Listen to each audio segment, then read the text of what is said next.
Radio TLA, le 19h. Bonsoir, c'est l'heure du 19h de Radio TLA, c'est jeudi et jeudi danse aujourd'hui. Bonsoir Nathalie. Bonsoir Vincent. Vous trouvez ça drôle?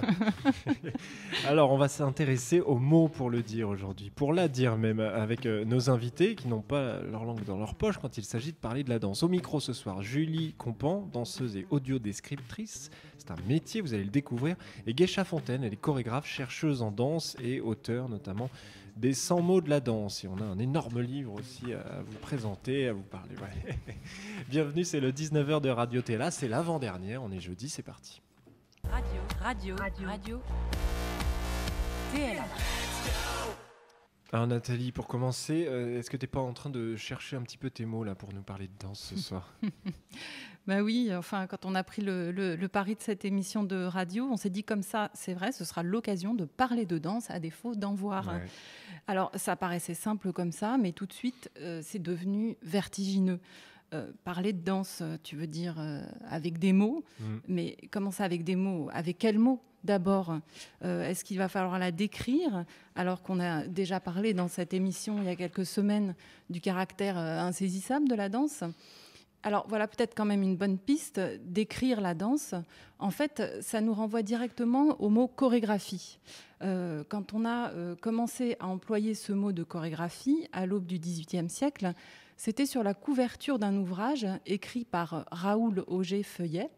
Le titre en était « Chorégraphie ou l'art de décrire la danse ». Super. Mais voilà que ça se complique. Ou l'art de décrire la danse par caractère, figure et signes démonstratifs. Donc, fausse piste, on n'y apprend pas à décrire la danse par les mots, mais bien à l'écrire sur un papier à l'aide de signes, comme on écrirait des notes sur une partition de musique. Alors peut-être peut-on se raccrocher alors à un certain vocabulaire que l'on connaît presque tous, et qui fait partie d'un imaginaire collectif, digne héritage de 300 ans d'enseignement en France de la danse classique. C'est une piste aussi pour parler de la danse. Il y a les pas chassés, les pirouettes, les pas de bourrée, les déboulés, l'arabesque, et puis tous ces mots issus d'un imaginaire animalier comme le saut de biche, les entrechats, le pas de cheval, le saut de chat. Mais tout ça ne désigne que des figures techniques et reste très relatif, car au final, qu'est-ce que cela décrit ? Qu'est-ce qu'un saut de chat si c'est moi qui l'exécute? Si c'est toi qui l'exécutes bon. Tu veux que on monte des images peut-être? Non, merci Vincent. Merci de m'encourager. Nouvelle difficulté ensuite avec l'arrivée de la danse moderne au XXe siècle. On n'a plus été dans des figures toutes faites, mais justement dans l'invention de nouvelles façons de faire bouger le corps, non répertoriées. Et c'est exactement à ce moment-là qu'on a fait d'énormes progrès, non pas dans la façon de dire la danse, mais d'analyser le mouvement. Grâce à un chercheur et chorégraphe qui s'appelait Rudolf Laban, on a pu le décortiquer, en extraire les facteurs fondamentaux que sont le poids, l'espace, le temps et le flux, qui permettent de distinguer et nommer ce qui se joue dans le mouvement, d'en extraire des qualités. Très important pour les danseurs, les chorégraphes, les pédagogues, les chercheurs. Tout cela a pu constituer en fait une véritable boîte à outils. Car parler de la danse, finalement, cela dépend aussi beaucoup de qui en parle, d'où on en parle. Pour ça, on peut feuilleter à l'envi les presque 850 pages, cadeau, du magnifique dictionnaire de la danse, écrit sous la direction de Philippe Lemoyle. Mais j'aimerais qu'on écoute le témoignage d'une danseuse étoile de l'Opéra de Paris, Alice Renavant, qu'on avait d'ailleurs accueillie sur la scène du Théâtre Louis-Aragon en 2009, et qui parle au micro de l'émission de France Inter Boomerang en décrivant son interprétation du Sacre du Printemps de Pina Bausch. Donc là, en fait, les gens autour de moi dansent et l'élu homme me tient par les épaules. Je suis dos à lui, c'est-à-dire qu'il me pose mon dos sur son torse et me traîne dans la terre. C'est-à-dire qu'il m'emmène au sacrifice devant tous les gens qui tapent des pieds. Voilà, ils sont en train de taper en mesure. Là, je suis face à tout le groupe. Tous ces danseurs qui ont dansé, qui sont pleins de terre, parce que c'est dans la terre, transpirant. Et moi, en fait, à ce moment-là, évidemment, je refuse d'être sacrifiée. Il me tourne Et là, je suis toute seule. C'est Der qui m'a lancée. Je suis face. Tout le groupe est derrière moi. Je suis face à la scène, remplie de terre. J'ai les yeux, je pleure généralement. J'ai les yeux trempés. J'ai les cheveux pleins de terre. Je vois juste le projo, en fait. À ce moment-là, je vois même complètement trouble, généralement. Et il y a un solo de 7 minutes, d'une violence rare, qui m'attend. Je vais danser jusqu'à mourir. C'est intéressant de voir que du point de vue de la danseuse, ce qui ressort le plus quand elle nous décrit sa danse, c'est une émotion. Et alors, du côté des chorégraphes, toujours dans l'émission de France Inter, qu'on remercie au passage de donner la parole aux danseurs et aux chorégraphes, c'est assez rare dans les médias pour le dire, on écoute le collectif La Horde décrire une séquence de leur spectacle Tout d'Abonne. Avec un air de défi, les jumpers viennent planter l'un après l'autre leur regard dans celui du public. Ils balaient lentement l'assemblée des yeux. Il n'y a qu'une femme parmi eux. D'un cri, le groupe se met en marche de guerre, sans musique, et danse sur place en frappant le BPM sur le sol. Ils exécutent le pas de danse et de base du jump style. Un enchaînement front step, back step. L'avant du pied de la jambe active vient frapper le sol à l'avant puis à l'arrière sur un rythme d'environ 150 battements par minute, pendant que la jambe d'appui reste au sol et fait régulièrement un petit saut pour garder la dynamique. Le groupe pivote à 90 degrés tous les 8 ans et finit par nous faire face à nouveau. Les bras donnent l'élan, comme pour une course sans destination, mais le groupe tourne violemment en rond, cherche à rebondir, prêt à éclater de la violence qui les traverse. Là, ça change du tout au tout. On s'attache à la technique, au travail des jambes, au travail rythmique. Mais il y a une chose en commun avec ce que disait avant Alice Renavant, c'est l'importance du regard. C'est vrai qu'on ne pense pas, quand on parle de danse, à décrire ce qui se passe dans le regard. Pourtant, pour un spectateur, n'est-ce pas ce qui est le plus important, c'est-à-dire ce qui se joue entre le regard du spectateur et le regard du danseur. Une ligne tendue entre eux, une ligne invisible à travers laquelle passent les sensations et les émotions. Et puis, on pourrait terminer en disant que la danse est bien au-dessus de tout ça, qu'elle est si puissante qu'elle se passe des mots. Eh bien non, dire la danse est fondamental, la dire avec passion, la dire avec maladresse, la dire avec émotion, la dire avec érudition, la dire tout simplement. Dire son histoire, dire ses techniques, dire sa beauté, dire sa violence, dire ses questions. C'est comme ça qu'on pourra continuer à la partager, à lui donner toute la place qu'elle mérite dans nos imaginaires, dans nos échanges, dans les médias, dans notre société. Et dans notre théâtre Louis Aragon et dans notre territoire aussi. Merci beaucoup Nathalie. On retrouve toutes les références que vous venez de citer sur notre site internet théâtrelouisaragon.fr. Le 19h continue. Vous êtes toujours dans le 19h de Radio TLA, spécial danse, les mots de la danse aujourd'hui. Nathalie, tu parlais d'une ligne entre le regard du spectateur et celui du danseur. Mais que se passe-t-il quand le spectateur est malvoyant ? Est-ce qu'on peut lui dire un spectacle avec des mots ? Vaste question, Vincent. On va essayer d'y répondre avec notre invitée, Julie Compan. Julie Compan, bonjour. Vous êtes danseuse et pédagogue, mais aussi audiodescriptrice, c'est-à-dire que vous réalisez des audiodescriptions de spectacles de danse pour les personnes aveugles et malvoyantes qui peuvent suivre de cette manière la représentation en vous écoutant à l'aide d'un casque. C'est très répandu pour le cinéma, le théâtre, l'opéra. Ça l'est moins pour la danse. La danse ne souffre-t-elle pas de l'idée reçue selon laquelle elle serait tellement insaisissable qu'au final indéfinissable et indicible? Oui. Et moi je pense qu'elle n'en souffre pas parce que c'est ce qui fait toute sa force et toute sa beauté, cette difficulté parfois qu'on a de trouver les mots justes pour pouvoir la décrire.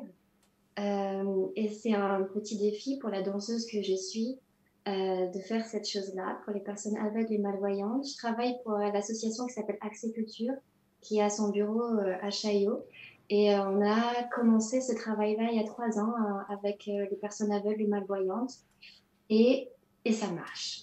Donc voilà, c'est pas si impossible que ça. On a repoussé cette limite-là, ce petit a priori qu'on peut avoir que la danse n'intéressera pas les personnes aveugles ou qui justement ont des difficultés à percevoir, à avoir. Et j'en suis très, très heureuse en fait, à la base, c'est parti du fait que j'avais simplement ce désir-là de partager ce que j'aime, voilà. Et je me suis dit, pourquoi pas prêter mes yeux.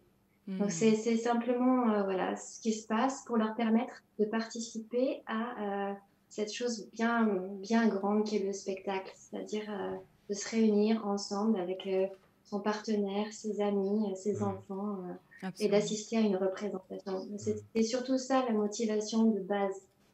C'était de ne pas les exclure de ce genre d'expérience collective et de leur donner l'opportunité de venir et de partager quelque chose voilà, lors d'un spectacle. Et alors, pourquoi pas la danse? Absolument. Et vous dites, alors ça marche, mais comment ça marche? Quelles questions vous vous posez pour aborder un spectacle de danse par les mots? Chaque spectacle, j'ai pas véritablement de méthodologie. J'y travaille. Au fur et à mesure, j'affine ces choses-là. Mais la première chose que je fais pour aborder un spectacle, c'est déjà collecter des informations par rapport à qui est ce chorégraphe, quel est son travail, quelle est sa gestuelle, son univers. Parce que le but de la description, ça va être d'être au plus proche de ce qu'il a voulu donner et de ne pas être purement dans mon interprétation. Et donc, du coup, j'essaye de me glisser dans la tête de cette personne et de donner un cadre pour que l'imaginaire du spectateur puisse naviguer à l'intérieur. Alors justement, on va écouter un exemple. On va peut-être demander aux auditeurs de fermer les yeux. Et on va écouter votre audio description de Romances Inciertos, une magnifique pièce de danse et de musique de François Chéniaud et Nino Lenné. On écoute. Au centre, il étire les bras en croix vers le ciel. Il replie un bras puis l'autre contre lui et les écarte à nouveau. Petit pas rapide sur place en repliant les bas de jambes vers l'arrière, mouvement fluide et gracieux des bras en tournant sur lui-même. Il frappe sur ses cuisses et lève les bras. Il s'avance en diagonale, jambes tendues vers le ciel et saute d'une échasse sur l'autre en déployant les bras. Tête penchée sur le côté, bras tendus devant lui, il recule à tout petits pas comme attiré par le fond de la scène. Alors dans cet extrait, on voit à la fois un imaginaire et puis aussi des données assez techniques. Certaines pièces chorégraphiques vous ont-elles posé des difficultés particulières ou créé des surprises dans votre propre approche de l'audiodescription? Oui, justement, dans cette pièce-là, il y a le danseur, l'interprète principal, qui chante. Et du coup, c'était comment jauger la place de l'espace que j'avais pour pouvoir raconter les choses. Sans prendre la place de la musique, sans prendre la place du son de la danse de Nino qui est très sonore parce qu'il utilise plein d'accessoires, il a des frappes de pieds au sol qui sont très denses, il y a du flamenco, enfin, il y a tout un univers comme ça de danse très ancré dans le sol qu'il faut entendre, écouter. Et puis il y avait cette voix sublime qui change tout au long du spectacle, qui se transforme, où il chante véritablement. Et du coup, c'était trouver le dosage entre ma voix et tous ces éléments-là. Et c'était aussi donc beaucoup de moments de silence, comment me retirer du spectacle pour pouvoir laisser pleinement le spectacle arriver au spectateur qui est aveugle et malvoyant et pas prendre trop de place. Donc ça a été un fin dosage, oui. Et parfois ça arrive, comme par exemple la pièce pour Galota, où il y a les musiques de Gainsbourg chantées par Bachung. J'ai énormément peu d'interstices pour pouvoir glisser les informations. Et voilà, c'est souvent la chose la plus étonnante en danse, à laquelle j'étais pas habituée parce que justement il n'y avait pas les mots. Donc du coup, je me sentais libre de pouvoir raconter les choses comme ça avec une petite voix à l'oreille du spectateur. Mais là, dès qu'il y a du texte ou des chansons ou des prises de parole, il faut vraiment doser son intervention. Et selon les esthétiques, l'approche est la même. Vous passez du hip-hop, par exemple, à Angelin Préjocage. Ouais. Oui, c'est ça. En fait, le vocabulaire va être différent. Le regard aussi qu'on va porter sur les mouvements.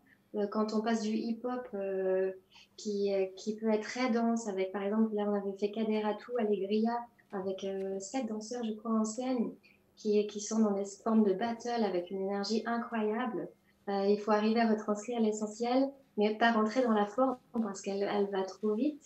Donc, c'est vraiment des actions, des qualités de mouvement, des textures, des choses comme ça. Et puis après, on va parler dans un ballet classique, plus avec un vocabulaire, on va dire anatomique, plus géométrique, avec des formes dans l'espace, avec des lignes, voilà. Donc, en général, en fonction de la danse, on va verser dans un type de description ou un autre, qui sera peut-être plus poétique ou alors plus formel. Voilà. On va s'attacher parfois à des actions particulières, à des intentions. Et ce qui aide souvent pour un spectateur malvoyant et aveugle, c'est d'avoir une narration quand même. De ne pas être total dans l'abstraction, parce que sur 1 heure de spectacle, ça peut être long et ça peut être très dense à vivre pour lui. Parce que tout ça, c'est des images qu'il va devoir ressentir ou fabriquer. Et puis, votre pratique va bien au-delà du simple fait de faire entendre votre description à travers un casque, puisque vous accompagnez véritablement les malvoyants dans leur approche du spectacle. Qu'est-ce que cette expérience de la danse à travers vos mots suscite en eux ? Oui, en fait, on les accompagne par le biais d'un atelier qui est donné en amont du spectacle avec un des danseurs qui danse dans ce spectacle-là et qui va les faire éprouver une qualité ou une partie du spectacle particulière. Et du coup, ils se sentent un peu privilégiés dans le sens où ils ont déjà ce rapport-là et puis ils ont vécu physiquement quelque chose qui va les rapprocher de la pièce, qui va leur donner quelque chose de familier.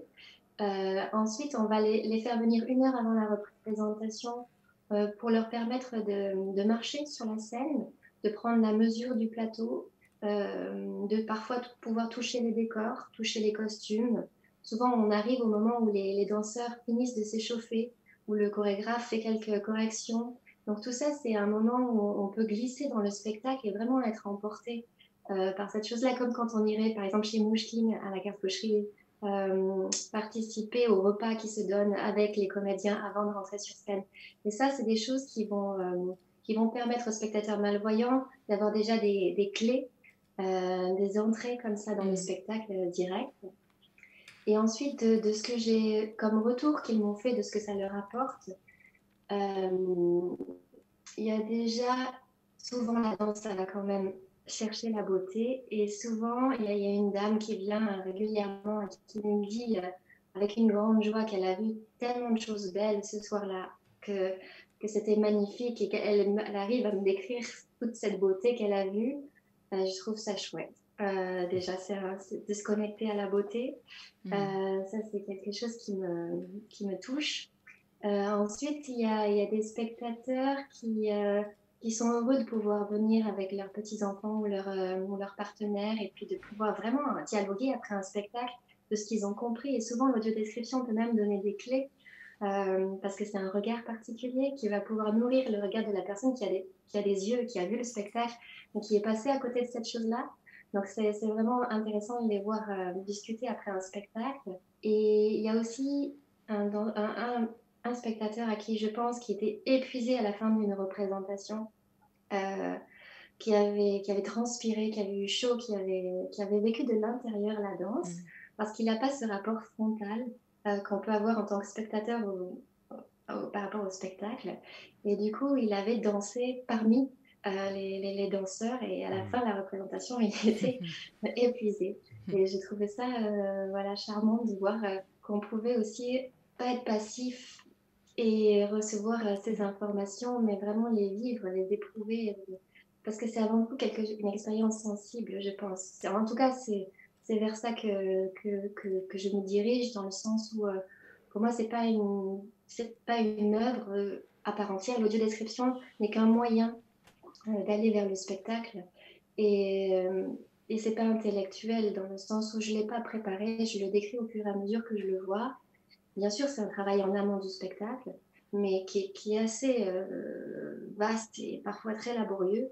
Mais quand j'écris la description, je la déroule comme le spectateur va voir le spectacle. C'est-à-dire, j'anticipe pas.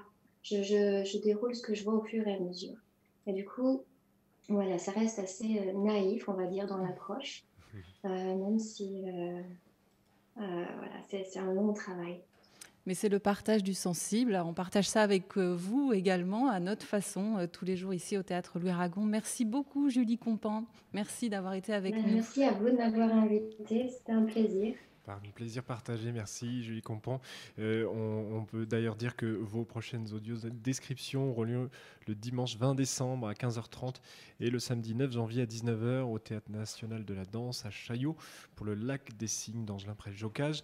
Vous retrouvez les infos dans la description de cet épisode sur le site théâtrelouisaragon.fr. Merci beaucoup Julie Compan, à bientôt. Au revoir. Merci à vous.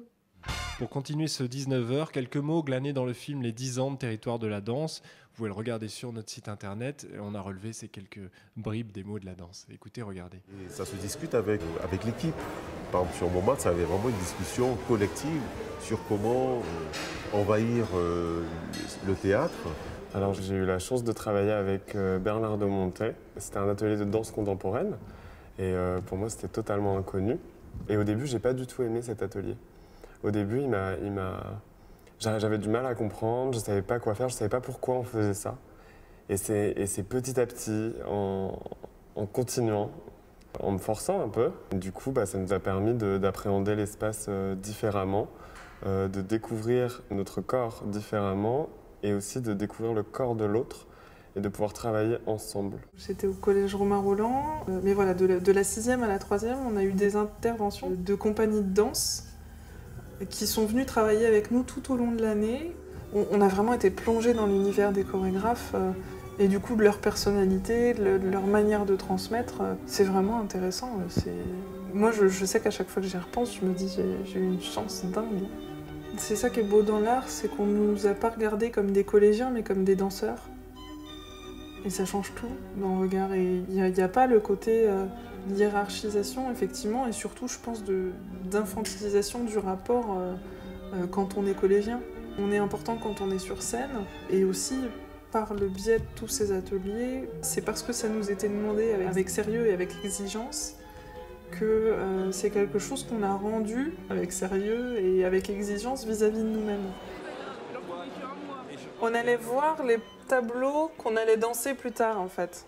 Oui, le projet, c'était pas juste aller venez, je vous fais danser, quoi. Danser, c'est parler avec son corps. C'est faire des mouvements, apprendre des chorégraphies. Chorégraphie, c'est comme écrire par le corps, des mouvements. Je pense que c'est ça, moi, danser. Mon idée de la danse avant, c'était... je connaissais beaucoup de danse, mais pas cette danse.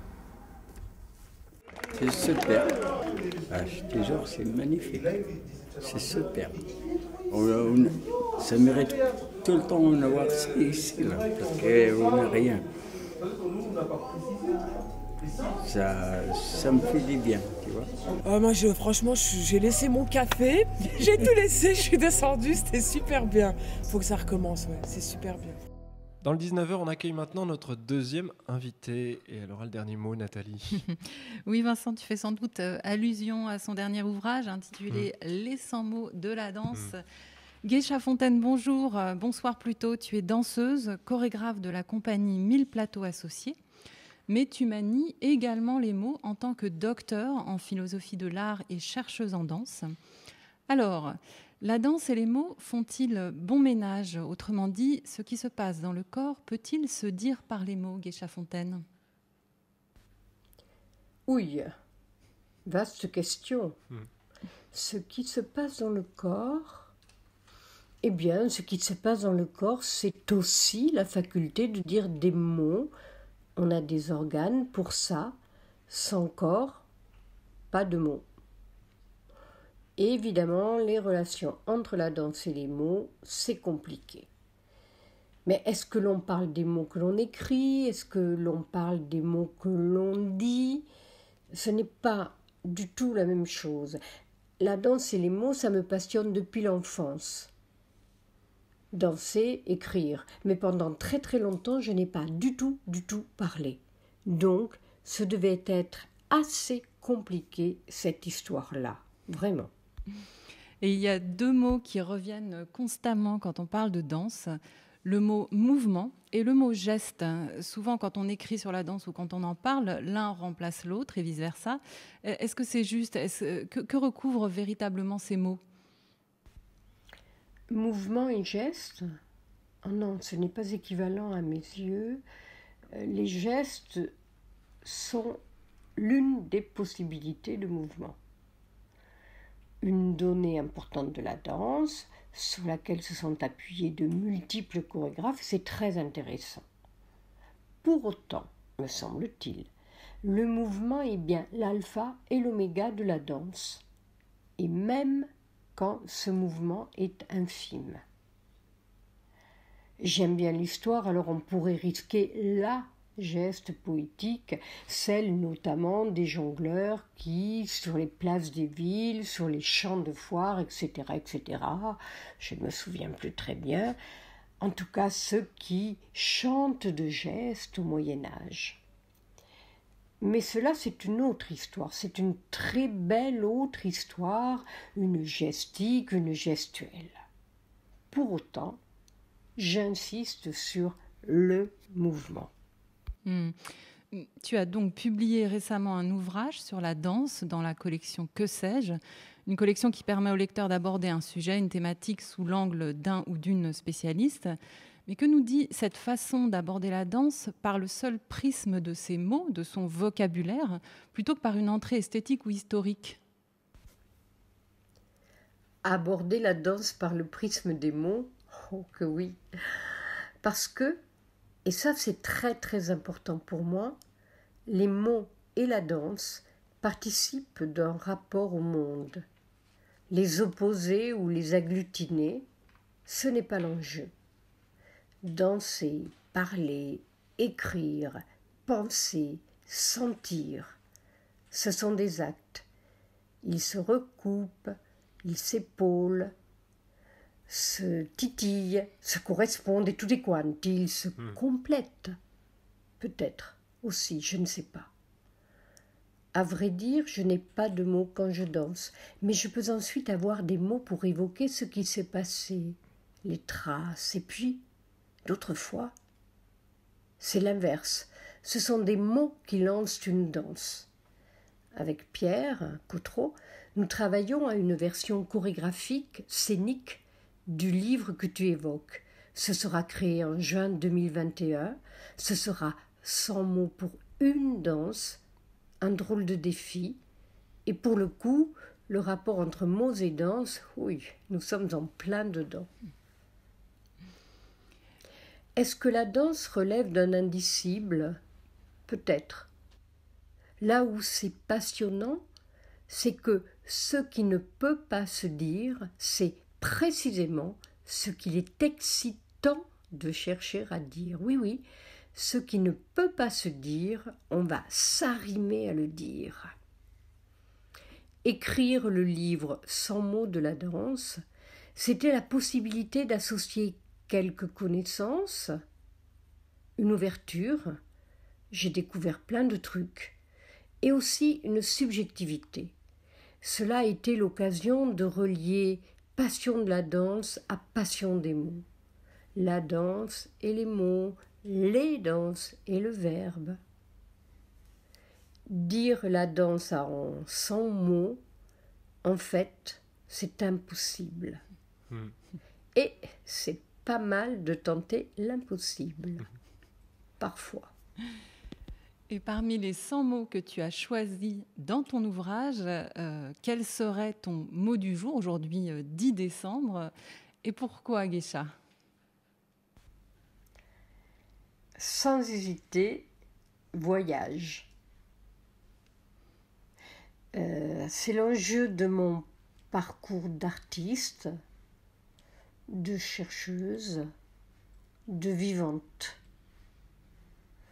Le voyage, et j'en suis persuadée, ça multiplie les mondes, ça multiplie les êtres. Voyager, c'est toujours au moins un double mouvement, puisqu'on parle de mouvement et de mots. Foucault écrit qu'il y a des moments dans la vie où la question de savoir si l'on peut penser autrement qu'on ne pense et percevoir autrement qu'on ne perçoit, eh bien c'est indispensable. Voilà. Penser autrement qu'on ne pense, percevoir autrement qu'on ne perçoit, l'indispensable. Il y a un plasticien que j'estime beaucoup, Robert Filliou, quelqu'un de génial, qui appelait ça l'autrisme. Alors pour moi, voyager, c'est ça. Ici et ailleurs. C'est difficile en ce moment de voyager physiquement. Il y a aussi des micro-voyages qui peuvent être très beaux. J'aime le mouvement comme voyage. J'aime la danse et la pensée comme voyage. J'aime la vie comme voyage, mais ce ne sont peut-être que des mots. Ou peut-être des danses. Voyage, quel joli mot de la fin. Merci Geisha, et puis tu te débrouilles évidemment pour finir quand même par le mot danse. Ouais. Ce sera une très très belle conclusion. Geisha Fontaine, merci beaucoup. Alors on vous retrouve à l'atelier de Paris CDCN du 8 au 18 décembre avec 10 danses. C'est une conférence dansée. On la retrouvera aussi à Escale Danse en Val d'Oise en janvier-février et au CND en mars et mai 2021. On vous met les liens vers toutes ces belles maisons dans la description et sur théâtre-loiraconte.fr. Il y aura aussi la création de 100 mots pour une danse en juin à partir de ce livre, Les 100 mots de la danse. Ce sera au 6B à Saint-Denis. En juin également, Ne faites pas la moue, une conférence performée sur danse et philosophie. Et puis haut et fort, une déambulation dépandémique. Voilà. Merci beaucoup d'avoir regardé, écouté ce 19h de Radio TLA. Merci Nathalie. On va se quitter avec la Yes We Dance d'Herman Diepuis qu'on retrouvera avec... La Nocturne Danse, impression nouvel accrochage. Nocturne Danse 37, ce sera le 30 janvier. Et voici la Yes We Dance d'Herman, où il est question de certains mots aussi pour décrire certains mouvements d'une danse. Je vous invite à la regarder avec la description d'Herman. Et c'est sur notre site. On se retrouve demain. Ce sera la dernière du 19h de Radio TLA. Et on sera tous là à 19h. Voilà pour la dernière. Soyez là aussi. À demain. Bonne soirée. Salut. I can't see anyone but you.